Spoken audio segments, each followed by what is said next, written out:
हे बघा आता तिथून आले, ड्युटीहून आले 8 वाजता. 5:30ला जाऊन आणले बरं का आंबे. पण मग नंतर आल्यावर हे बघा आता पटपट पोळ्या करणार, शेपूचुकीची भाजी केली. आता हे डब्बा घाई 9 वाजता इथून कुणीतरी जाईल ना, त्याचं आता तिकडं सायदीपला. मग त्याच्यामुळं ते डब्बा करून पोचतं पाठवायचं बरं का. आज शॉर्टकटमध्ये व्हिडिओ टाकणार की खूप घाई सगळी प्रोसिजर काही मी दाखवली नाही स्वयंपाकाची. त्याच्यामुळं आज 5-6 दिवस झाले व्हिडिओ काही टाकलं नाही आम्ही, त्याच गडबडीत. काकू आहे ना आमची वट्टेहून पडलेलं निमित्त झालं बरं का. त्याच्यामुळं असं वेळ लागला, दवाखान्यात जा इकडं जा, त्याच्यामुळे व्हिडिओ बनवला नाही. आणि बघा आता स्वयंपाक करणार, देणार त्यांना. मग संध्याकाळी परत मग 10 वाजता. असं असतं मैत्रिणीनं, कोण आपल्याला कसं वागलं आपण त्यांच्या संग तसं नाही करायचं, असं असतं.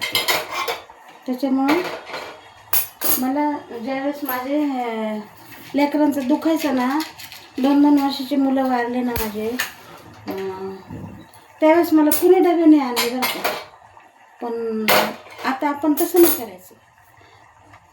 आता मागच्या आठवड्यामध्ये आता सगळ्यांचे बघा 5-6 जण आहेत तिथं बसलेल्या, सगळ्यांना डबे करून द्यायचे. सकाळी डबा ड्युटीला जायचं मला.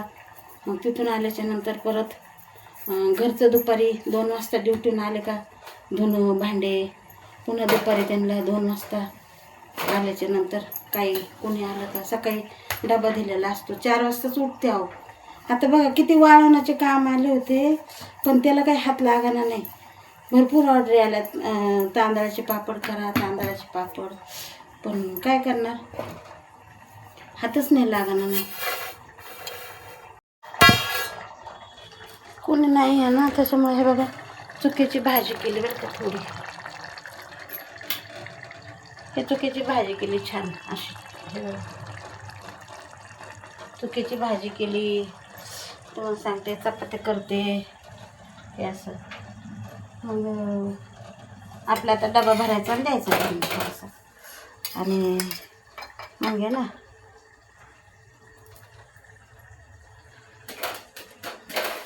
मग काय करणार आपलं आता सध्या थोडंसं कामाचं बी असं तसंच आहे.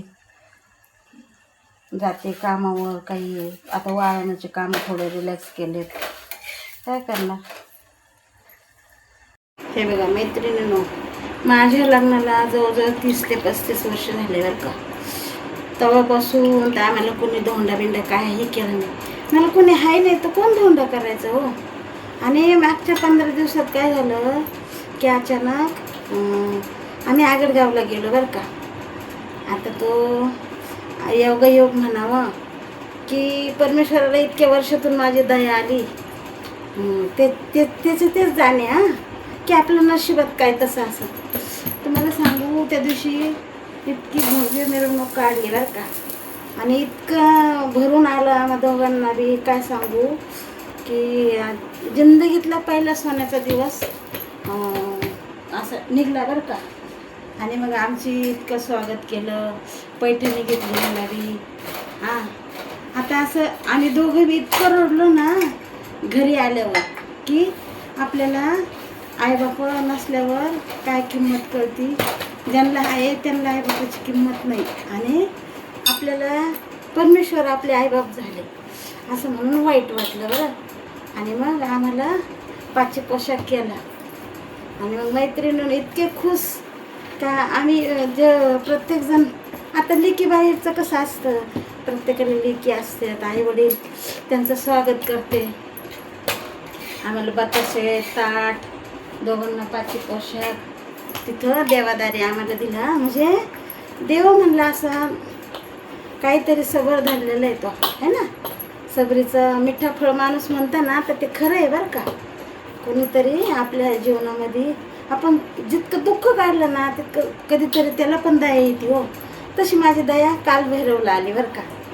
आणि साक्षात आम्हाला चमत्कार बी चांगला घडला की कोणी पण प्रत्येकजण माझ्या मैत्रिणी म्हणते अगं आम्ही 2-2 वर्ष नंबर लावून आमचा नंबर लागला नाही, तुझं किती भाग्य चांगलं. म्हणून तू कुठेतरी तुझं पुण्य आडवं आलं. माझा नंबर लागला मैत्रिणीनं आणि आमचं खूप चांगल्यापैकी स्वागत केलं, म्हणून मी खूप आनंदी आहे. आमची रविवारी, कालच्या रविवारी आमरस पंगत झाली, मस्त स्वागत केलं मैत्रिणीनं. तुम्ही पण मला खूप सपोर्ट करा. मी आता खूप आनंदी आहे, चांगलं वाटलं मला. 2 दिवस रडले, पण आज खूप मला चांगलं वाटतं असं. आणि मी जाते, त्या मॅडम पण त्या पण खुश झाल्या. त्या पण म्हणल्या काही नाही मावशी, कोणीतरी असतं तुमच्या पाठीशी, जाऊ द्या असं. त्यांनी पण मला आपलं बळ दिलं. त्याच्यामुळं मैत्रिणीनं शेअर करा, सबस्क्राईब करा, सपोर्ट करा, मला लाईक करा. व्हिडिओ उशिरा टाकल्याबद्दल सॉरी मैत्रिणीनं.